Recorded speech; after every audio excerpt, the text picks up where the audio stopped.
Could you tell us who Lesslie Newbigin is? He becomes God's missionary to us. Yeah. He's not sort of right-wing or left-wing. He's not conservative or liberal.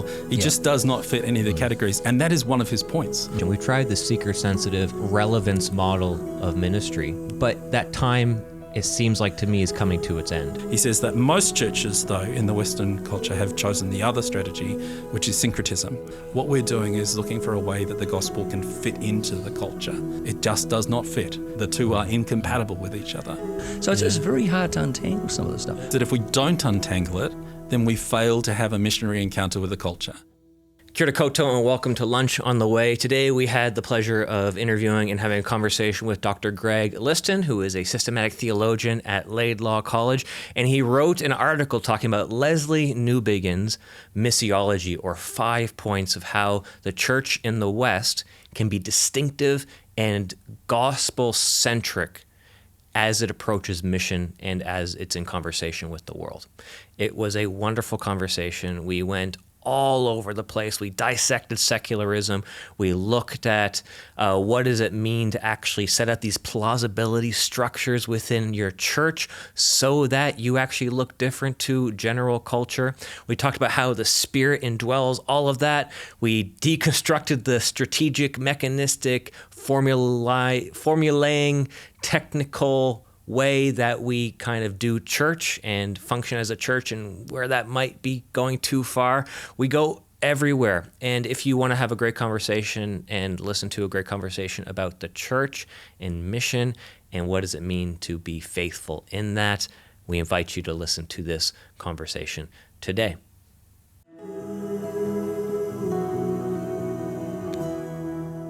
Yeah, I'm really excited after reading your chapter in particular, because I'm like, which one do I really want to read? And it was the Lesslie Newbigin one, because I've heard of him, but I don't really know too much about him, to be honest. I know he's a missiologist. I know that he's an academic. I couldn't tell you much beyond that. Okay. So I wonder, to start things off, could you tell us who Lesslie Newbigin is? Yeah. And what are like the big 5 points that you're basically putting forth in the article that you wrote? Okay, so that could be a long answer to a question, so feel free to interrupt as I go. But Lesslie Newbigin, is definitely a hero of mine, so I'm a bit of a fanboy here in terms of Lesslie Newbigin. Basically, his story is he's a British missionary, went to India and was a bishop of the church in South India for many, many years. Then where this part of the story comes from is he comes back to England and finds the England that he came back to is not nearly as receptive to spirituality and Christianity as the England that he left. And so because of that, he says, maybe I can use all of those tools that I used back in India about sort of reaching cultures that are not receptive to Christianity. Maybe I can use them in this situation. And he found that these sort of missionary tools that he'd used back in India were both sort of novel to the West, but also they made some sense that people resonated with them. And so he becomes, in the great words of the Christianity Today article, God's missionary to us.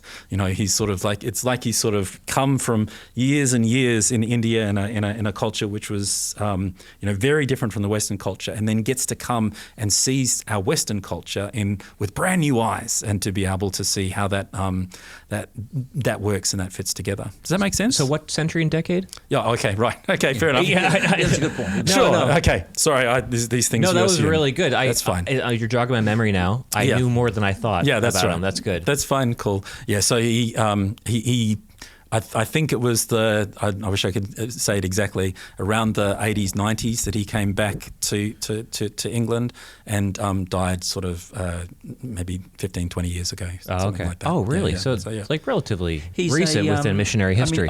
And this is, I think, a good point to raise, because it will play out in some of the discussion, I think, is that his contemporary is McGavran, isn't it? From a fuller perspective, McGavran takes a different tack in terms of mission, right? Sure. And Newbigin, and so McGavran sort of is that fair to say that McGavran, as a missionologist, is more kind of evangelical and is sort of bought into by the evangelicals much more than Newbigin is initially. Can you spell out right, sure. Let's spell this out a little bit. To go back. So McGavran has this thing called the homogeneous unit principle. That's right. And so his big idea is the way that you attract people is by being like people. And so this is the fundamental question, which I guess the article that I've talked about explores, is whether or not the best way of us having a genuine missiological encounter with Western culture is by choosing to be as a church as similar as we possibly can to Western culture, or whether or not we should be different to Western culture. And that's where we're going to get to. Yeah. You're possibly jumping ahead with these 5 points, but I just thought those two people were quite important because the way in which, this is, correct me if I'm wrong, so I'm probing a little bit. That's okay, no. That Newbigin was, in one sense, for liberal arm of the church, was pushed back. Yeah. For the conservative arm, he was pushed back as well. So he found himself quite in the middle. Right. Whereas McGavran, who I think sort of seeds the sort of church growth movement, was much more embraced. Is that a fair comment? Yeah, Newbigin doesn't fit into any categories, which is one of the reasons why I really like him. Do you know what I mean? He's not he's not sort of right wing or left wing. He's not conservative or liberal. He just does not fit any of the categories, and that is one of his points. Is that he doesn't think that it's an intentionally category defying kind of understanding. McGavran, I think, sits much more solidly in the sort of the evangelical church growth movement, and indeed is sort of a progenitor of that kind of thing. Yeah. And that's the movement that probably most people are familiar with if you're evangelical, to be honest. Certainly, yeah. Well, this idea of how do we attract people? Yeah. Let's make an experience for them that's as attractive as possible. Well, it's that idea of Howick Harry and, you've heard of those ones. Saddleback Sam, that's right. Saddleback Indeed. Sam. Howick Harry, I've heard before, but that's cool, Fantastic. Anyway, do you want to go back to those 5 points? Because they're probably... No, that's really important because that actually kind of grounds the conversation a little bit as to these aren't just... Newbigin isn't just this past thinker. Yeah. What he's proposing is deeply relevant, and I think really relevant for right now. Right. Because we've tried, as you've mentioned, we've tried the seeker-sensitive kind of relevance model of ministry for, 6 decades now? Plus? Pretty much since the 60s. Since the 60s. Yeah. And there's rightfully so. There's been a lot of criticism about it. Yeah, obviously some fruit and some good things that have happened. It's not all black and white, but that time, it seems like to me, is coming to its end, or has come to its end over the last 20 years. Yeah. So it's really good that we're talking about Newbigin. Yeah. And so what does he propose? What are his 5 big things? 5 big points. Here we go. Yeah. Number 1, the church is God's primary missionary body. That's the first point. So rather than the church, and it's important to understand what he means by that. So what he's not saying is the church should work out what is missionally effective and then do that, or the church should train up people to be missionaries and then send them out to do that. He says the church, by being the church, is actually the primary missionary body. As in, the church, the New Testament knows of only one missionary society, the church, is a quote from him. So his point is that it's the church, by being the church, that is the best missional apologetic for the gospel. What does he mean by church? Does he mean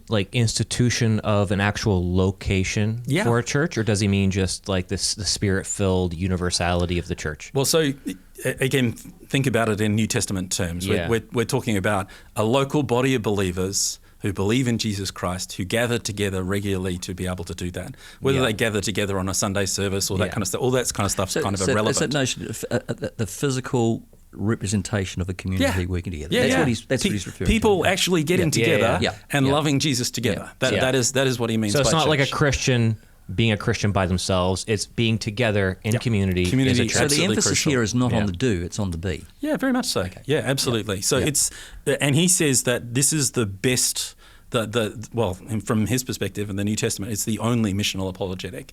It's not that working out what's missionally effective is a bad thing to do, or that training up people to go out and be missionaries is a bad thing to do. They're good things to do, but they come out of the center of, what is it? A community who get together and love Jesus and love being part of the family of God. Okay. That's the central point. Point one, we got through point one. Cool. Point number two is he says that all cultures have an underlying story that is incompatible with the gospel.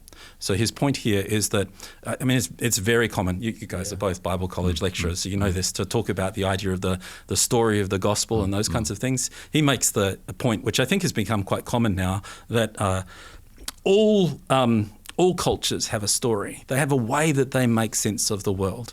And the way that they make sense of the world is fundamentally different to the way that Christians and the church make sense of the world. And those two are fundamentally incompatible. They're not stories that fit together.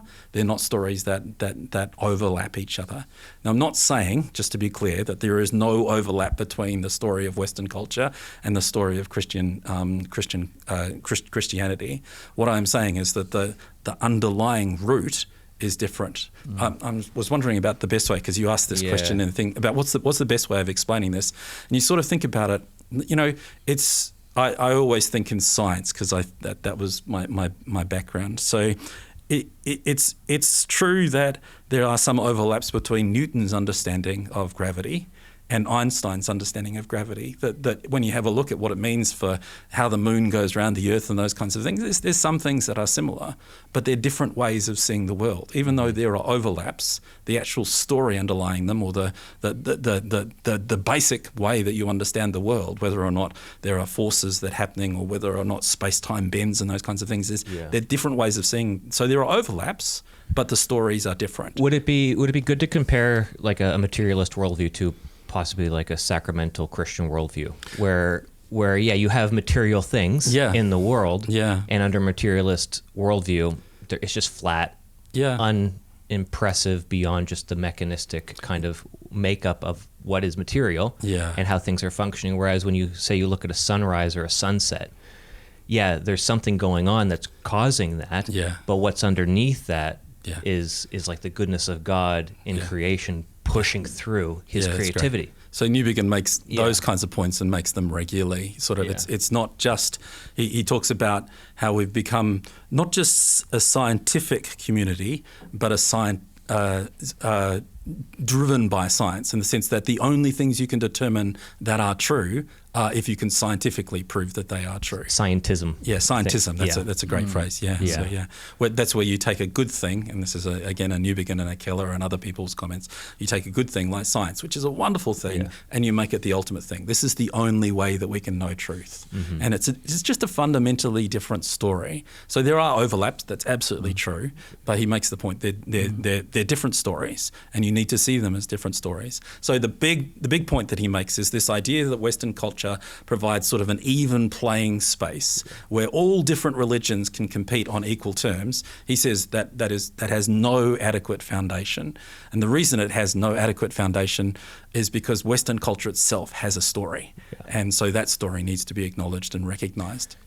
I was listening to a podcast yesterday, last night and today, rocking a baby to sleep. And as you do nowadays in 2025. That's right. And they had this, I won't get into the details of who this person was. Basically they were saying, as a missiologist and someone who is in this deliverance type ministry, says that if you talk to any Hindu in India and you say that yoga has no religious connotations towards it, or it's not a worshipful act, they'd be like, you're crazy. Of course it is. Of course.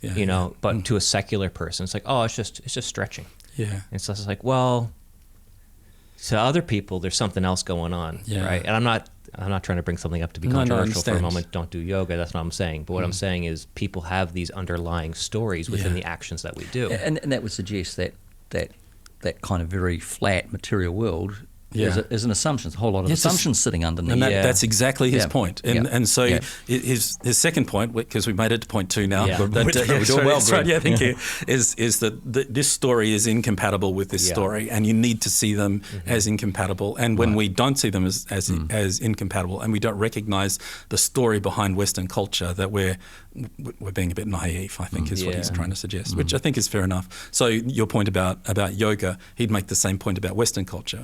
We we go to the mall and we buy this and that, we think that doesn't have some kind of cosmic significance or some story that underlines it, then we're being a bit naive too. Yeah, exactly. Yeah. I was listening to a lot of things. Yeah, like I was listening to another podcast of this Muslim apologist. Do you do any work? No. I commute about an hour and a half, right? I'm always listening, right? And so I was listening to this. The baby rocking. Yeah, as well. baby rocking, right? Right. I was listening to this Christian apologist who specifically goes to the Muslim community and evangelizes, and I won't get into the details of that, but he basically, oh gosh, what was I going to say? Oh, he basically said he was really critical of interfaith dialogue, right? Because a lot of his posturing towards evangelism in different religious worldviews is a bit more confrontational. Yeah. Because Muslims are very confrontational to him. So he's like, let's just go for it. And they don't respect you if you're not confrontational. Yeah, right. Where in an interfaith dialogue, you're trying to always find the similarities between the faith to find common ground. But this doesn't sound like Newbigin. No. It sounds a bit more confrontational.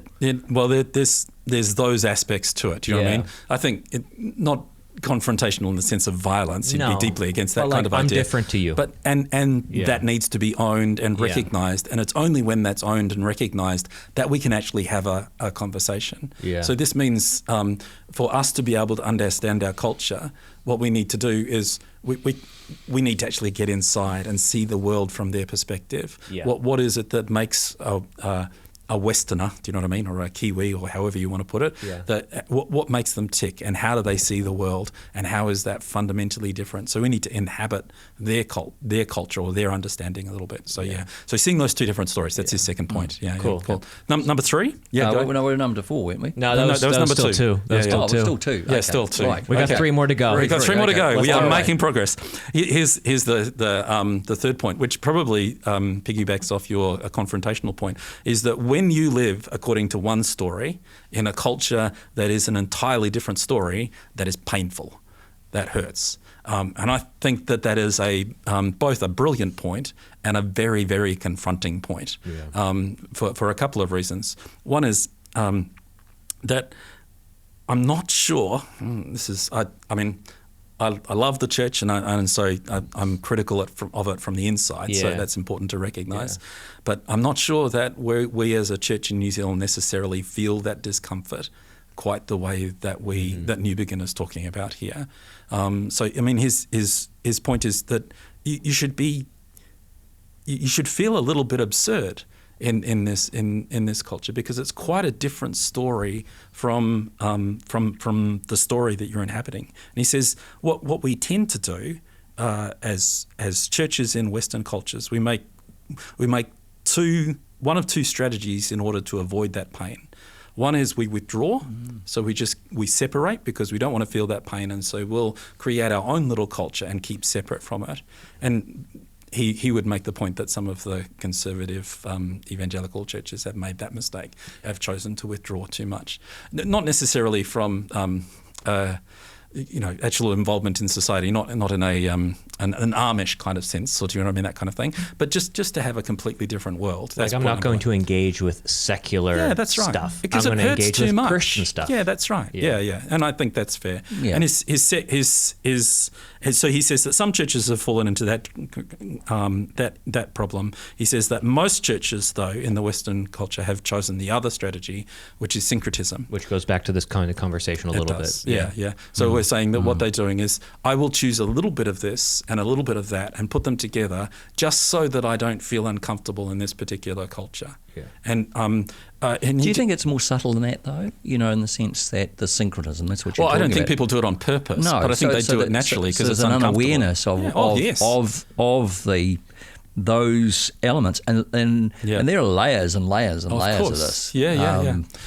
And he makes this point as well, that one of the best tools that you can have for seeing that is from people from other cultures coming and having a look at what's going on. And you talk to missionaries who've gone overseas and then come back. They say, you look at Christians in New Zealand today, they're sort of Westerners with this sort of thin veneer of Christianity on the outside of them. And I think they're sort of trying to make this syncretism point that Newbigin's pointing to, that we've ended up with, rather than trying to confront the culture with our gospel, to have a genuine missionary encounter, what we're doing is looking for a way that the gospel can fit into the culture.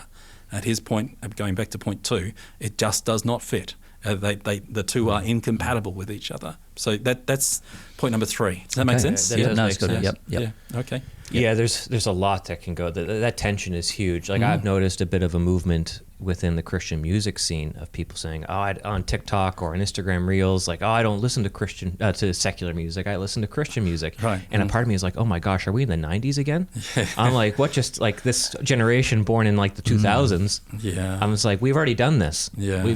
You're pushing back against the syncretism. Yeah. But then you're going into the other category, which is, what was it, distancing or? Yeah, withdrawal.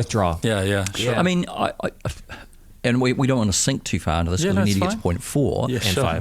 But I mean, I would say that, advertising is a I mean, even this institution, we absorb all of that. Mm-hmm. It's all part of part of a kind of secular narrative that plays into, and the churches do it as well. So it's very hard to untangle some of the stuff. It is. I'm not saying that we shouldn't. Yeah. But it's very painful because. Well, Newbigin's point is that if we don't untangle it, then we fail to have a missionary encounter with the culture. Well, and that I don't think he's wrong. Do you know what I mean? The extent to which we fit in with the culture, then we're missing the gospel's intrinsic difference, and that means that we're not getting the story right. And I think the point that you're making there is that I really wanted to heighten by saying that is that actually it is painful. Yeah, it hurts. It because as soon as you start talking like this, the tension goes up. Yeah. Because it's really uncomfortable because we've bought in so heavily. Yeah. When I moved here, if we do a little bit of cultural diagnosis a little bit. When I moved here from Canada, the first cultural difference I noticed was this idea of the Kiwi dream. Right. That doesn't exist in Canada. Okay. Well, in my part of Canada, which is a very old colonial part of Canada. And so when you say the Kiwi dream, just unpack that. Well, the Kiwi dream meaning you have a house. Right. Yeah, I understand. You have a batch. Yeah. You holiday. You are one with nature in some broad sense, and you're pursuing comfort over anything else. Okay. You're pursuing ease. You're pursuing retirement. Yeah. And it's not too dissimilar to the American dream, but American dream is like abundance. Yeah. The Kiwi dream is like, just give me this little slice right here, right? And so that's the difference. Right. Yeah. And that's whenever I'm preaching. That is, it's just like, in the back of your I head. can feel it everywhere. Yeah. And so it's always in the back of my head when I'm preaching, and it's communicated so powerfully through our media. The obsession with house ownership in general. It's not a bad thing, but it's an obsession at some point. Yeah. And then also, my wife and I watched the show Nadia's Farm Kitchen. Oh, okay. Yeah. It's a really good show, but it's essentially a perpetuation of the Kiwi dream, Right. Yeah, right? Having a massive lifestyle block, and then living off the land. Yeah. But there's no missional impetus in that vision of the good life. Yeah. There's no Jesus there. Yeah. You know. And so as I'm processing somebody who doesn't own a house, as somebody who has very few assets, I'm like, there's actually like a genuine missional freedom to that. Right. Where it's like, I don't have to live where I own a house, right? Yeah. I can move really quickly. Yeah. I can do what God, so there's like, I have already noted there's a dissonance. There's a tension between the values of, if you were to be Paul in the first century versus Paul in the 21st century New Zealand. Right. Well said. Yeah. There, you can kind of feel the tension there with his lifestyle in general. Yeah. Anyway. No, it's good. It's good.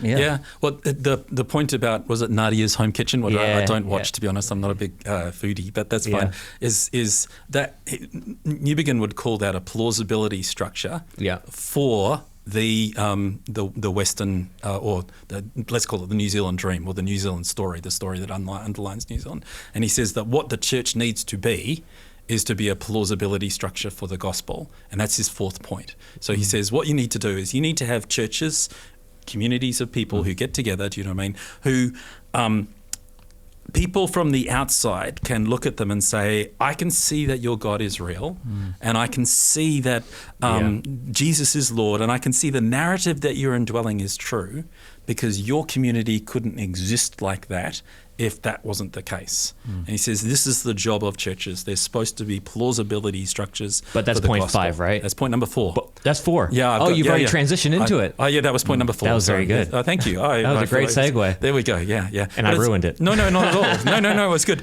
So this is the point, that there are plausibility structures for other alternative systems. Yeah. But the job of the church is to be a plausibility structure for the gospel. So people outside can look and see, hey, I can tell that God is real. I can tell that Jesus is Lord. I can tell the narrative that you're indwelling is true because your community couldn't be like that if that wasn't the case. Yeah. And just thinking about, say, Nadia's program, and just to earth that maybe for the viewers. Sorry, too. Nadia.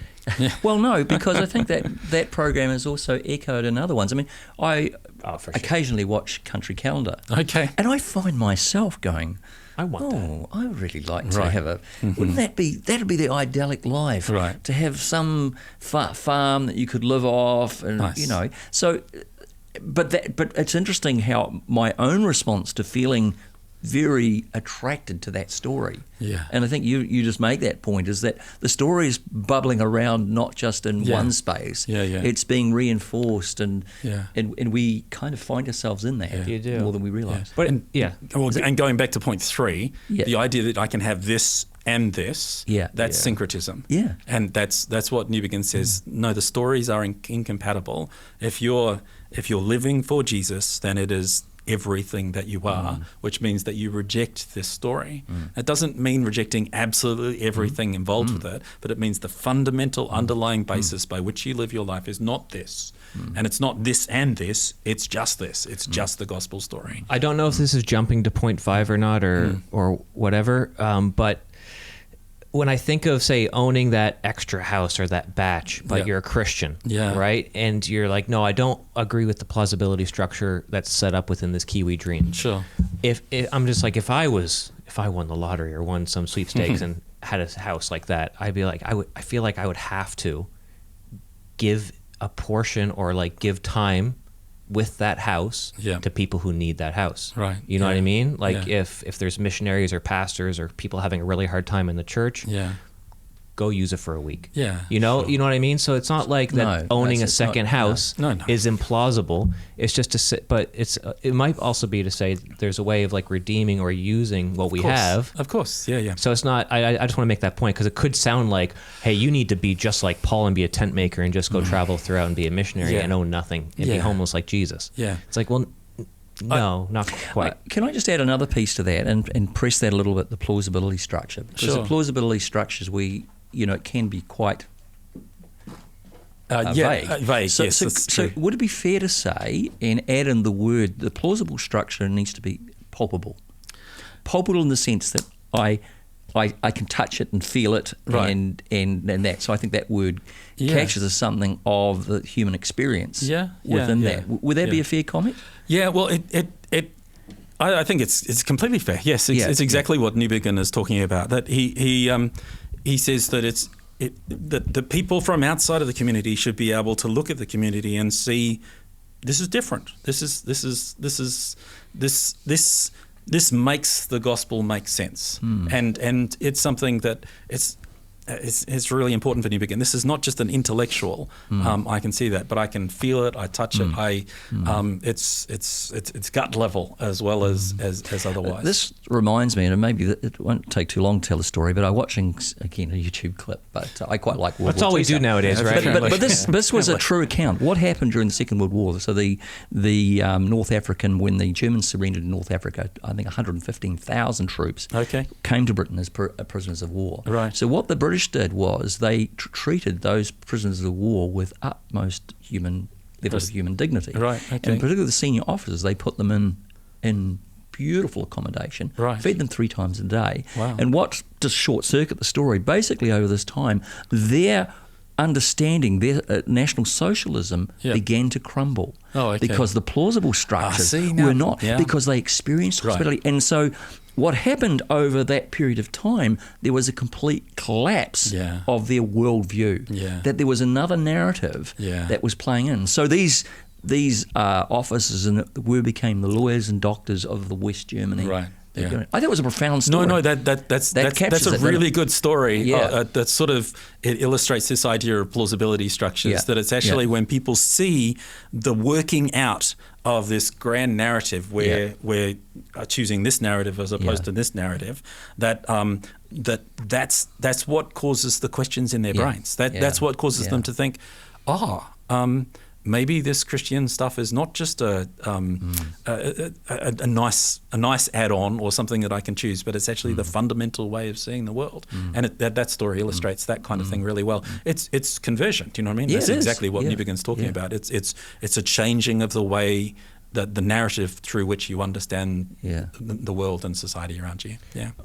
What's the fifth point? And fifth point, yes. I'll ask more and then we questions. finally get there, right, and so Newbigin says that to be a plausibility structure, that what we need to do is, rather than leaning into the things that are similar, so there are points of similarity between the outcome of this story and the outcome of this story, rather than leaning into the points of similarity, if people are going to see the value of serving our different God, then they have to see the differences between this worldview and this worldview, or this plausibility structure and this plausibility structure, or this narrative and this narrative.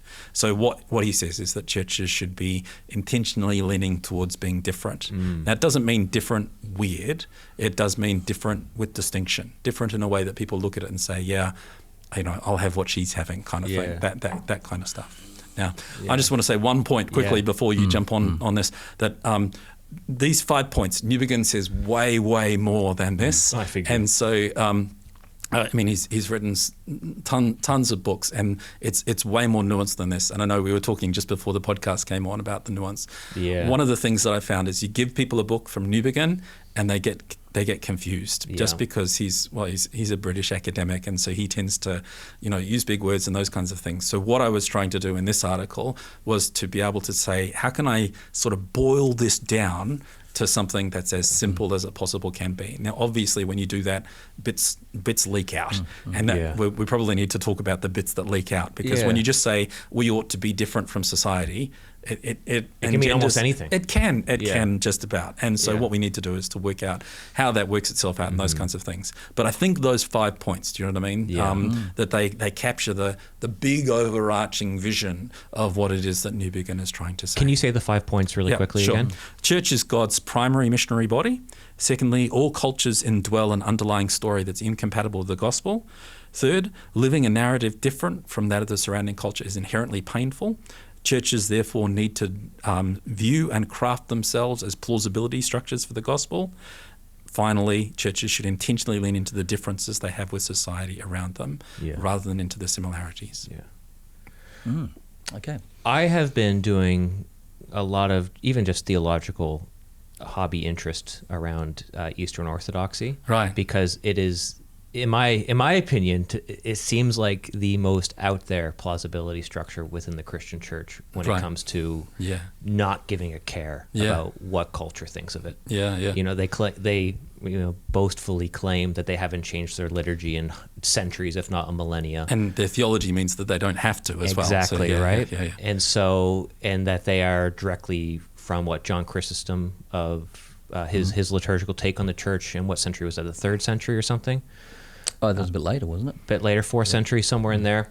So they're saying they go all the way back. And when you go into a service like that, or even encounter somebody who's a priest in that tradition, you're like, yeah, you guys are weird. Yeah. But almost like intriguingly weird. Yeah. And so when I think of a plausibility structure that is like pretty opposed fundamentally to the plausibility structures of Western culture, I think of Eastern Orthodoxy. Yeah.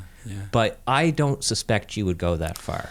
Yeah. So what specifically? And I don't think Newbigin would either, for what it's worth. But But you know what I mean? Yeah, I understand exactly what you mean. So where does that land for you then with this? What is actually a reasonable plausibility structure? So this is the point, I think, of where some of the nuance needs to come out.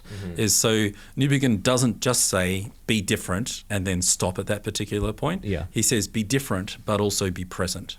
And I think this is perhaps where we could question some of the Eastern Orthodox understanding. Yeah. So the big idea, and I'm telling you guys, but you probably already know this, the big idea with Eastern Orthodoxy is that there's no space between the Eucharistic community on earth and heaven. And so there's no need for any change in liturgy, because we're participating in heaven and heaven's participating in us. So there's no need for change, because we're part of heaven, right? This is the way it is. Now, Newbigin would say, there's some sense in that, but there's an important aspect that you're missing, that you're being part of heaven, but you're doing it on earth. And so what I think Newbigin would say, and I'm extrapolating from what I know of Newbigin to this, is he'd say, great at being distinct. You're really good at being different, fantastic, but what we've missed is the proximity principle, that you have to be distinct in a way that people can understand. You have to be distinct in a way that people can relate to. So it's not a being completely different, it's a leaning into the differences. Yeah. Do you see the point that I'm trying to make? It's like contextualizing a little bit. Yeah, it is. Yeah. And so I guess where someone would push back, and you already know where I'm going to go with this with the question I sent you, is that they have been, like churches like that or traditions like that have been weird and very distinct from culture for a long time. Yeah. And to what an evangelical would see as being irrelevant. Yeah. And being like, well, you're obviously not being missional. You're not doing what the gospel's calling you to do. Your church is shrinking. You have less confirmations, less baptisms. Right. Your congregations are old. They're really just culturally distinctive more than actually, multicultural. Yeah. So what's going on there? And then all of a sudden, over the past 5 years, you can't keep people away from these churches who have no contact with church. Because for some weird reason, not just young men, but young men who are spiritually seeking are like, well, I want the most plausibility structure of Christianity, and I want a manly version of that. And they do a lot of fasting. They do a lot of discipline. You got to stand up and sit down like 100 times in a service. The services are 2.5 hours long. They could care less about your convenience. You know what I mean? Yeah, I do. And they could care less about being relevant. Yet indirectly, they've become one of the most relevant plausibility structures within Christianity in 2025. And so I don't know what to do with that when I read Newbigin. And I'm just trying to work this tension out a little bit. Well, I mean, I think... I was going to say, and maybe this is helpful. I was about to speak, but that's all good. That's fine. I just like the way that notion of that language of presence. Right. Yeah. I think's helpful. Yeah. Because to be present doesn't mean to be the same. Yeah. But present does mean I'm in the space. I'm not away from it. I'm engaged, and there is a kind of relational dimension to that. Yeah. Can you unpack that a bit more, or maybe you want to go where you? No. Well, I mean, it depends. I mean, you say whatever the heck you want. Okay. Well, so with regard to your question, I think, I mean, people. I'm not familiar, to be honest, with the statistics around Eastern Orthodox and those kinds of things. They've had like 80-90% increase year-on-year baptisms. Really? In the U.S. and parts of Eastern Europe as well. And it's mostly a younger demographic of 18 to 35-year-olds. Yeah. And also young families. So I do think that there's this scenario, like the Western... Like, one of the fundamental points about the Christian gospel is that it's the truth. Yeah. Do you know what I mean? That this is the way the world actually is, and this works. And I think that the Western experiment, for lack of a better way, is something that we've been trying for a long time, and people increasingly, and young people more and more these days, are finding this is not satisfying me. Mm-hmm. And so then they start looking elsewhere to be able to find things to be able to do it. And I imagine that if we were looking for an explanation of why people are leaning towards things that are fundamentally different, and I think the statistics I do know about are, the liturgical churches in England, and to less of an extent here in New Zealand, and less of an extent, but certainly in England and Europe are growing significantly, and with young men as well. Yeah. And I think it's the same kind of thing. We've tried the Western culture, we've seen where it's going, and this isn't where we want to go. We want something different, and so we'll deliberately look for something different. Where I think perhaps we could do better, and this comes on to your point, Graeme, about than the Eastern Orthodox, is that the Eastern Orthodox are they've almost taken that strategy of withdrawal. Do you know what I mean? Of being distinct. Now, withdrawal, I mean, is it which one's worse, syncretistic or with withdrawal? Neither of them are brilliant. Do you know what I mean? But at least with withdrawal, you're maintaining your story. Do you know what I mean? You're being who you are. So I think what we need to do, and this is where the tension comes in, right? Is that you want both to be proximate, to be among people, so that they can look at your story and see the plausibility structure that your community is, but different enough different with distinction enough that people can say this is not like that. And it's those two things together that lead to growth, both growth and suffering. Yeah. And this is the key point that Newbigin makes. Everything's the key point that Newbigin makes. But anyway, one of the key points that Newbigin makes is that the growth and the suffering sort of go together. It certainly did for the early church, and I think it's perhaps our massive desire to go for comfort has led to the situation we found ourselves in at the moment.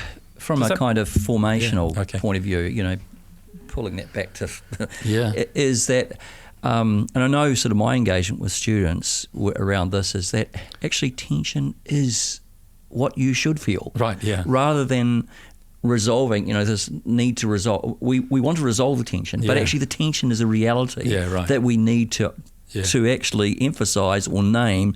Actually, this is good, not bad. Is that a fair? Yeah, absolutely. So there's a course at Laidlaw that we've taken some of these Newbigin principles and made a course out of it. The course is called Nakalmaya, and one of the things we do, we spend the first half of the course trying to help people see this is what the culture around you believes. This is how it's different from a gospel epistemology, using big words again, but anyway, a sort of a way of understanding the world, which is based on the gospel. What we want, the first half of the course is we want you to be able to see that. And the second half of the course is we want you to go into the world and feel that. Yeah. So we say go into the world, choose a context that you're part of. It could be your church, it could be your the workplace, it could be your family home. But go in there and reflect. Write a blog post every week that says, when I've been living and thinking in this gospel epistemology kind of understanding, this is what I've noticed. This is how I see things differently. And it is tension, but it's leaning into that tension. That sort of that liminal space. You can use all the words that counsellors like. Do you know what I mean? That sort of that middle space where you're not. I'm not here. I'm not here. I can see the world from this perspective, and I'm choosing not to live that way. I can see the world from this perspective, but I'm not rejecting having anything to do with those things. I can have a foot in both camps, in that middle space where I see both suffering, challenges, but also growth. That's the best space to be, that middle space. My Pentecostalism sort of rolls in here a bit because I want to say that tension space, and I'm just thinking out loud here, is enlivened by the Spirit in the sense that that the Spirit is actually present in that space more than, would that be fair to say, more than kind of sort of the resolving? I don't want to sort of block a sense of where we want to, kind of domesticate the Spirit, but there's a sense in which we're enlivened in that space. The Spirit is alive. We're alive to the Spirit's. To add to that, we talked about wisdom. The last episode we published was about wisdom. Right. And what we kind of concluded is that wisdom is, you can't define wisdom. Yeah. Wisdom is just, it's in the moment, spirit discernment, really, for a Christian in this Second Covenant era. And so when it comes to the student is sensing the tension between the two plausibility structures. It's like, well, that's great that you've identified that, but that means nothing until you actually live wisely within that. Lovely. Well said. Is that kind of what you're getting at, Graeme? And there's a sense of invitation, of imagination, of a dynamic that's, it's like it's not all fixed. There's a movement going on in there.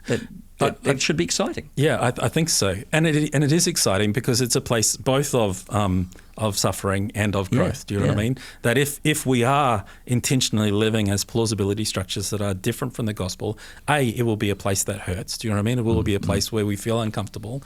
But B, it'll be a place that people will look at us and see how different we are and want to be part of that. And that is exciting. So Tim Keller, for example, who deliberately and intentionally adopts Newbigin's perspectives, he says that they're the two keys to see whether or not you're doing this well. Do you know what I mean? And obviously nuance and blah blah blah and that kind of thing. But the first one, suffering, it should hurt. Do you know what I mean? It should be difficult, and that's not just for individuals. That's for churches. Like churches, it's not just individuals that go out there and live in this space. Churches themselves should construct themselves as that middle space. Where we are we understand the culture, we get the culture, we're part of the culture, we know the community around us, but we're intentionally living a different story. So that hurts, that's challenging, but we see growth from that because people see the way our world, our different narrative is, and they want to be part of it.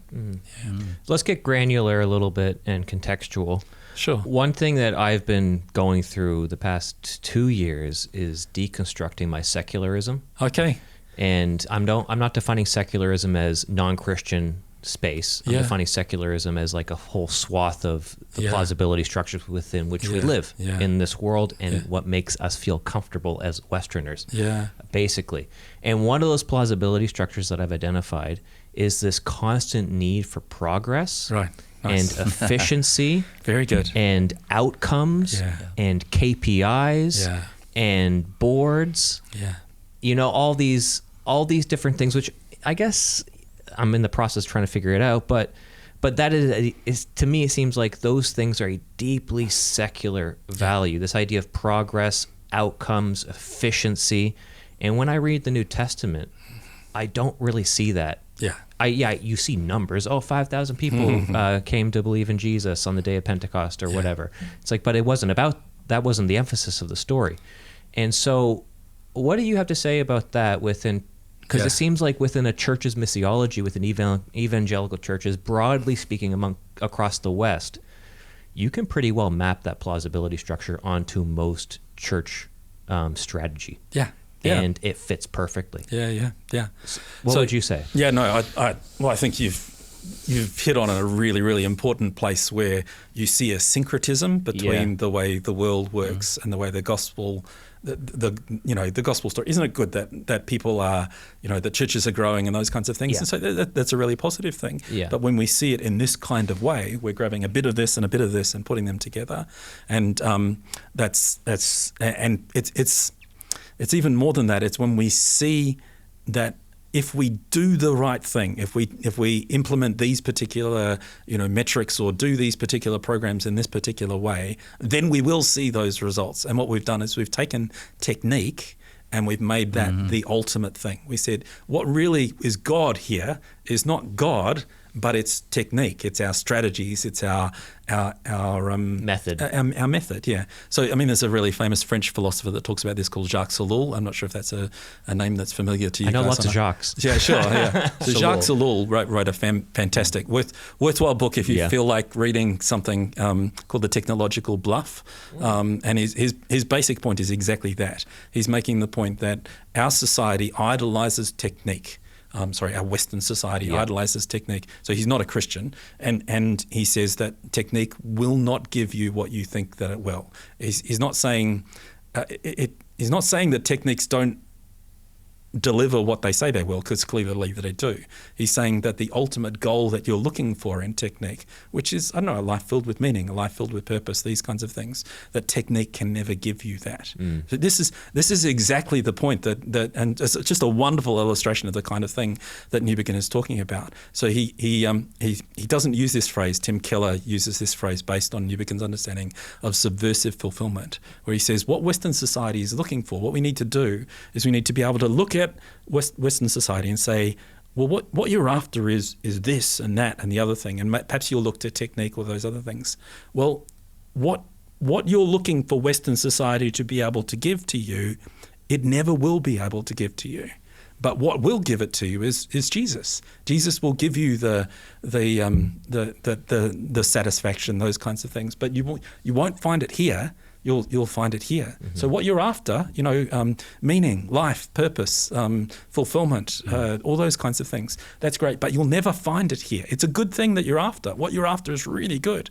But actually, you'll never find it here. You'll find it here. And here's a community of people who found out that you can find that here. So do you see, we're taking the narrative of Western society, this whether it be technique or those kinds of things, and we're subverting it to say subverting it and fulfilling it, saying what you're after is good, but you'll find it here.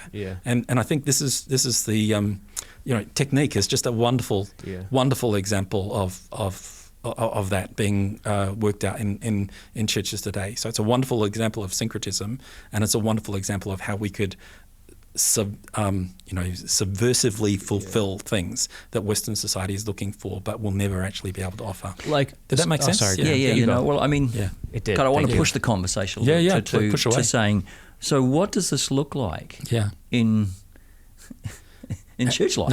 Sure. I mean, we all go to church. Yeah. We've all got limited power in our congregations, but none of us are lead pastors. Not anymore. So reimagining with what we're talking about here. What does that look like in a church, and what things can you begin to empower yourself to do? Nice. Or start to think. That's a great question. So I think the key point is that it's not about the doing; it's about the being. And this is a phrase that you use quite a lot, Graeme. I have heard you say it many times over the years that we've known each other. But I think that's almost exactly the key point to start off with: is that a church is not about what we do. Church is about the reality of Jesus Christ among us. So I've got this wonderful quote from Eugene Peterson, which backs this up. So this is he's trying to make the point that when we think of church, I think this is true, and it's exactly your point of technique. We think about what we do. I'm running this service. I'm running this mission organization, or this missionary activity. I've got this small group that I do. We think about what we do, but church is not that.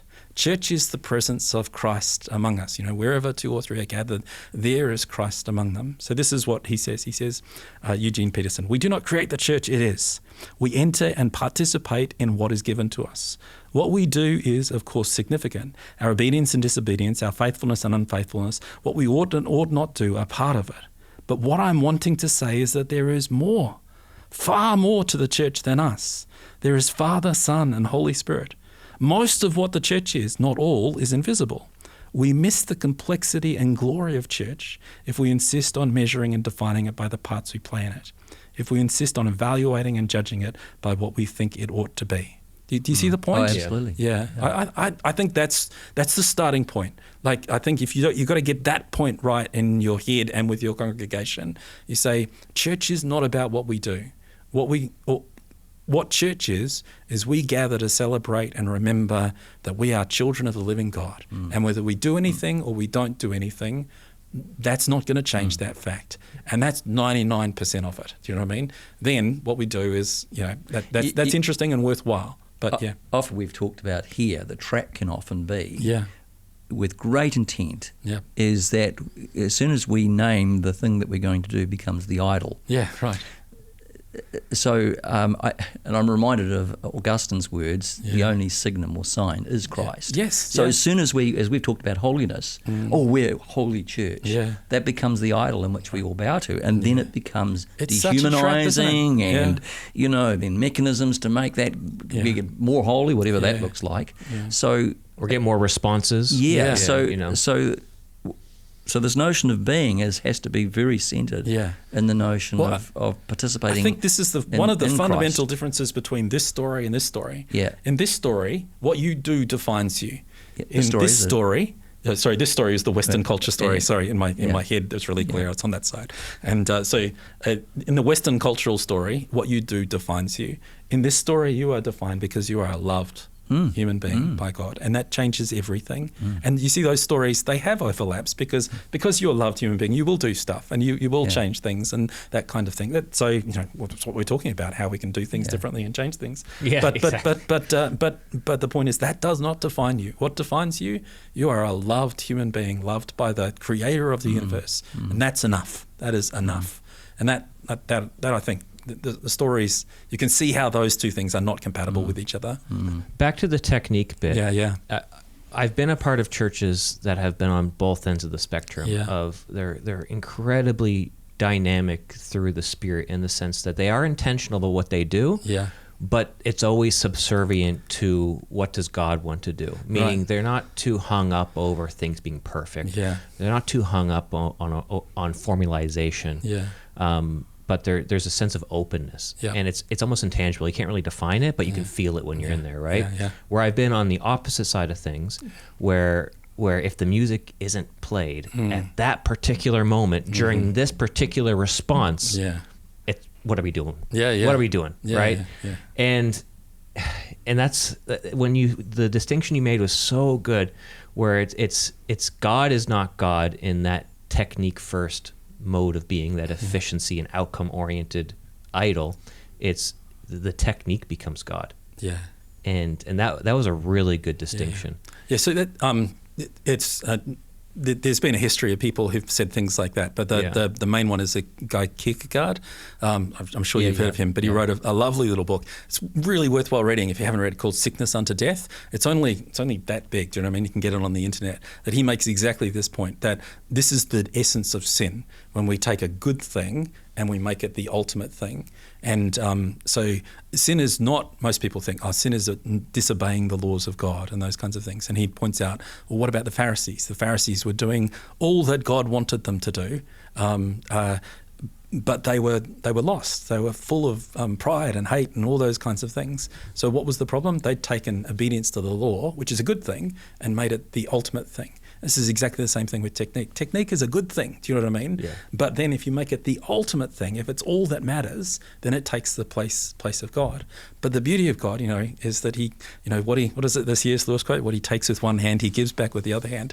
If you put, and this is the example of the first churches that you gave, if you take that, if you put God in its rightful place, if you see that we are who we are and that's enough, then God gives you all these other things back. And then techniques and strategies and all those kinds of things, if they're in their rightful place, can be incredibly useful, incredibly worthwhile. The big problem, as Graeme points out, is that they keep changing places. They do. I mean?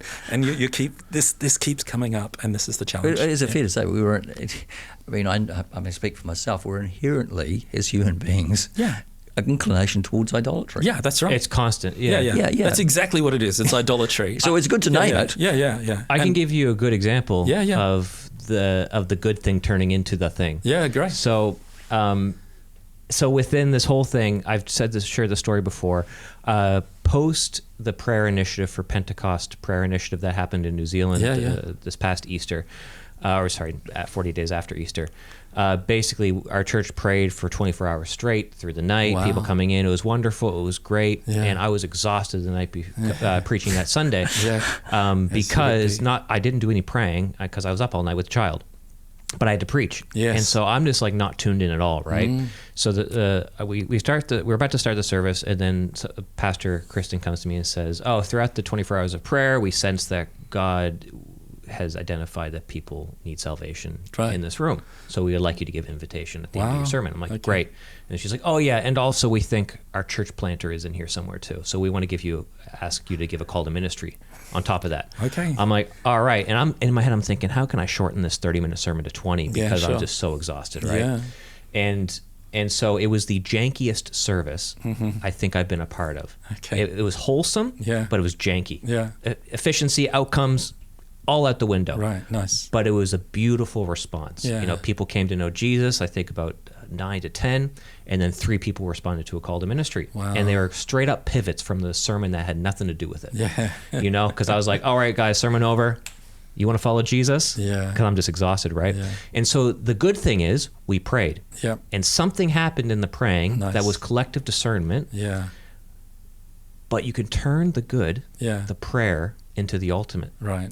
Because then you can formalize it or technique it. Nice. Yeah. You know what I mean? I know, exactly. And so that's the therefore cultural... what we need to do is to pray for 24 hours before every service. Exactly. Because that misses the point almost entirely. Yes. So see, that's the temptation, right? That's the idol coming in. It's like, well, prayer is a good thing, right? Yeah. It's like Satan on the top of that's so particular to Western culture. Make some bread. We just can't help ourselves. Yeah. It's, again, what Jacques Ellul calls the technological bluff. Yeah. That technique does not offer what you think that it will be able to offer. It succeeds. Do you know what I mean? But it doesn't give you the kind of success or what you're actually looking for. But I thought I would share that people who are probably listening to this. But it was just like I'm still buzzing off of that. But I'm like the temptation is to formalize it, and I'm like, no, you can't. You shouldn't do that. Yeah, just let it be a wonderful thing. but think about, you should probably pray more. Well, I mean, that would no doubt be part of all of our church experience. And having, come into charismatic renewal in the 70s and then watching all that coming, that's exactly what went on. Oh, this incredible moment with God. So how did we do that? Oh, well, the music played here and we did this here and we had this sort of songs in this order, and then something after a while it went away.